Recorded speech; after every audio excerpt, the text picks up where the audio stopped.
মাঘের ২ তারিখ আজ পঞ্চগড়ে শীতের প্রকোপ। ঘন কুয়াশার সাথে কনকনে ঠান্ডা বাতাস। নওগাঁয়েও শীতের তীব্রতা, কুয়াশায় ঢেকে থাকা সকালের সূর্য। শীতের প্রকোপে বিপাকে শ্রমজীবীরা। শীতের খবর জানাতে পঞ্চগড় থেকে যুক্ত হয়েছেন লুৎফর রহমান এবং নওগাঁ শহরের বক্তারপুর মোড় থেকে যুক্ত হয়েছেন আব্বাস আলী। শুরুতেই যেতে চাই পঞ্চগড়ে লুৎফরের কাছে। লুৎফর, আপনার কাছে জানতে চাই পঞ্চগড়ে কেমন শীত অনুভূত হচ্ছে, ঘন কুয়াশায় যানবাহন চলাচলে কোনো সমস্যা হচ্ছে কিনা?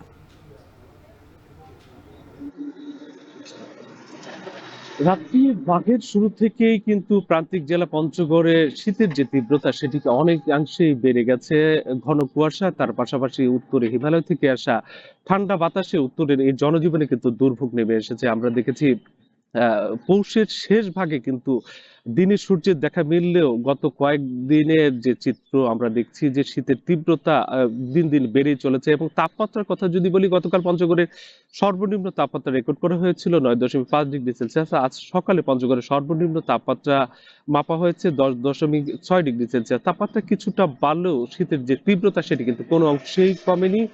এবং প্রচন্ড ঘন কুয়াশায় আচ্ছন্ন রয়েছে পথঘাট। এবং এই ঘন কুয়াশার কারণে কিন্তু যানবাহনগুলো দিনের বেলাতেও হেডলাইট জ্বালিয়ে চলাচল করছে। এবং তারা কিন্তু বলছেন যে তাদের যে সময় সেটিও কিন্তু বেশি লাগছে, বিশেষ করে দূরপাল্লার যে সকল যানবাহন রয়েছে, তার পাশাপাশি কিন্তু দুর্ঘটনাও ঘটছে। আর এর পাশাপাশি জানিয়ে রাখি যে আসলে শীতের তীব্রতা বাড়ায় পঞ্চগড়ের খেটে খাওয়া নিম্ন আয়ের মানুষ যারা রয়েছে তারা কিন্তু দুর্ভোগে পড়েছেন। বিশেষ করে দিন আনেন দিন খান এই শ্রেণীর শ্রমজীবী মানুষেরা দুর্ভোগে পড়েছেন। পঞ্চগড়ের পাথর এবং বালি শ্রমিক যারা রয়েছেন তাদের কষ্টটা সবচেয়ে বেশি, কারণ তারা নদীতে নেমে পাথর এবং বালি সংগ্রহ করে থাকেন। তবে ঘন কুয়াশার কারণে তারা কিন্তু নদীতে নেমে বালি এবং পাথর সংগ্রহ করতে পারছেন না। তারা কিন্তু নদীর পাড়ে অল্প কয়েকজন শ্রমিক এসে বসে পড়েছেন। এবং এই সময়টি এলেই কিন্তু পঞ্চগড়ের বালি পাথর শ্রমিক সহ অনেক শ্রমিক কিন্তু বেকার হয়ে পড়েন, কারণ পঞ্চগড়ে কিন্তু ভারী শিল্প প্রতিষ্ঠান নেই। এই কারণেই বেশিরভাগ যারা শ্রমিক রয়েছেন তারা কিন্তু কৃষি শ্রমিক। তারা কিন্তু রাজধানী সহ বিভিন্ন জায়গায় গিয়ে তারা কাজ করে থাকেন।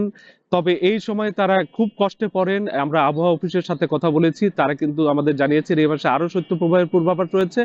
আর পঞ্চগড়ের যারা নিম্ন আয়ের মানুষ রয়েছে তারা কিন্তু শীতে কষ্ট করছে প্রয়োজনীয় সংখ্যক শীত বস্ত্রের অভাবে। আজ এই মুহূর্তে কিন্তু প্রচন্ড ঠান্ডা বাতাস আর ঘন কুয়াশা রয়েছে। তো রাত্রি এই ছিল আমার কাছে পঞ্চগড় থেকে শীতের সার্বিক চিত্র। এবার যেতে চাই নওগাঁয় আব্বাসের কাছে। আব্বাস, আপনার কাছে জানতে চাই শীতে, তীব্র শীতে নিম্ন আয়ের মানুষদের কি পরিস্থিতি, এবং একই সাথে জানতে চাই আজ নওগাঁয় কত ডিগ্রি তাপমাত্রা বিরাজ করছে?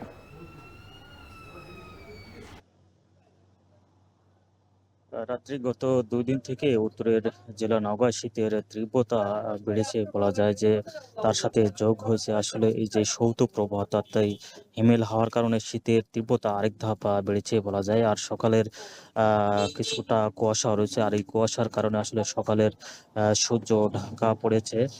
দেখা যাচ্ছে যে ১২টার পর গত ২ দিন থেকে সূর্যের দেখা মেলেও একেবারে নিরুত্তাপ। আর এই প্রচন্ড শীতের কারণে যারা নিম্ন আয়ের মানুষ বা শ্রমজীবী রয়েছেন এবং ছিন্নমূল মানুষ রয়েছেন তারা অনেকটাই আসলে কষ্টের মধ্যে পড়েছেন।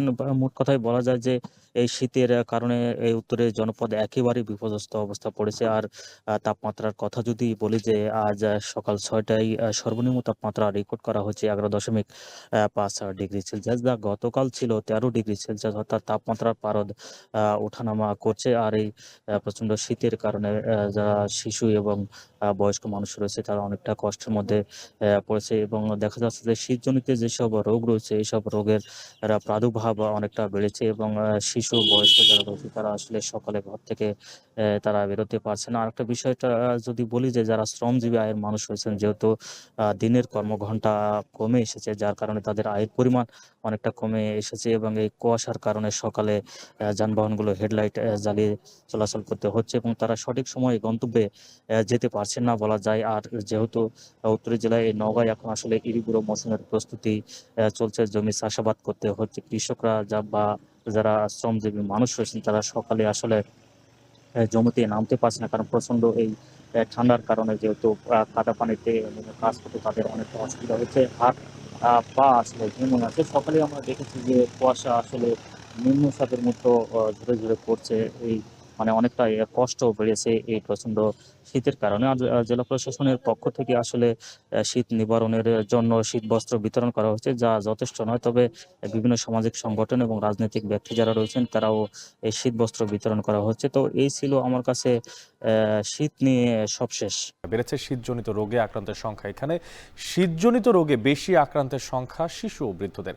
শীতে জনজীবনের পরিস্থিতি নিয়ে আরও জানাতে পঞ্চগড় থেকে যুক্ত আছেন সহকর্মী লুৎফর রহমান ও যশোরের হাসপাতাল থেকে যুক্ত হচ্ছেন সহকর্মী রিপন হোসেন। চলে যেতে চাই যশোরে, সেখানে আছেন সহকর্মী রিপন হোসেন। রিপন, এই যে শীত আসলেই শীতজনিত যে সমস্ত রোগ সেগুলো কিন্তু বাড়তে থাকে, বিশেষ করে শিশু এবং বৃদ্ধরা বেশি আক্রান্ত হয়। তো আপনি তো হাসপাতালে আছেন, কেমন পরিস্থিতি দেখতে পাচ্ছেন সেখানে এবং চিকিৎসকেরা বা কি পরামর্শ দিচ্ছেন? আজকে যশোরের সর্বনিম্ন তাপমাত্রা বিরাজ করছে 12.4 ডিগ্রি সেলসিয়াস এবং বাতাসের আর্দ্রতা 97% এবং কুয়াশা যে বৃষ্টির সীমা সেটি সকালের দিকে 6টার দিকে 300 মিটার ছিল। এই অবস্থায় আসলে হাসপাতালগুলোতে রোগীর সংখ্যা বাড়ছে। আমি রয়েছি যশোর 250 শয্যা জেনারেল হাসপাতালে। এই হাসপাতাল 250 শয্যা হলেও এখানে রোগী ভর্তি রয়েছে 539 জন, অর্থাৎ দেশ হাসপাতালের যে বেড সংখ্যা তার থেকে বেশি রোগী ভর্তি রয়েছে হাসপাতালে। আমরা দেখেছি যে হাসপাতালের মেঝেতে অনেকে বারান্দায় এসে চিকিৎসা নিচ্ছেন। তবে যারা চিকিৎসক রয়েছেন তারা বলছেন তাদের সাধ্যমতো চেষ্টা করছেন, চিকিৎসা দিচ্ছেন। তবে যারা চিকিৎসা নিতে আসছেন তারা বলছেন যে এই শীতের ভিতরেও যে বারান্দাতে থাকতে হচ্ছে তাদের আসলে আরো বেশি সমস্যা হচ্ছে। বিশেষ করে যারা শিশু রয়েছে, বয়স্ক রয়েছে, তারা বেশি আক্রান্ত হচ্ছে। আমরা দেখেছি যে শিশু যে ওয়ার্ডটি রয়েছে সেখানে আরো বেশি সংখ্যক রোগী রয়েছে যে ধারণ ক্ষমতা থেকে। আমরা চিকিৎসকদের সাথে কথা বলেছি, তারা বলছেন যে এই শীতে বেশি আক্রান্ত হয় শিশু এবং বয়স্করা। তাদের বাড়তি যত্ন নেওয়ার কথা বলেছেন, বিশেষ করে গরম কাপড় ব্যবহার করার কথা বলেছেন এবং যে পচাবাসিযুক্ত খাবার সেটি না খেয়ে গরম খাবার খাওয়ার কথা বলেছেন। পাশাপাশি যেন শীতে না বের হয়, অর্থাৎ সকালের দিকে যে শিশির ভেজা শীত তখন যেন ঘর থেকে না বের হয়, এমনটি কিন্তু তারা পরামর্শ দিয়েছেন। পাশাপাশি ফলমূল খাওয়ারও তারা পরামর্শ দিয়েছেন। যারা চিকিৎসক রয়েছেন তারা হাসপাতালে আমরা দেখছি যে এই শীতের মৌসুমে কিন্তু রোগীর সংখ্যা বাড়ছে। সব মিলে এই ছিল এখান থেকে আমার কাছে সর্বশেষ অনেক।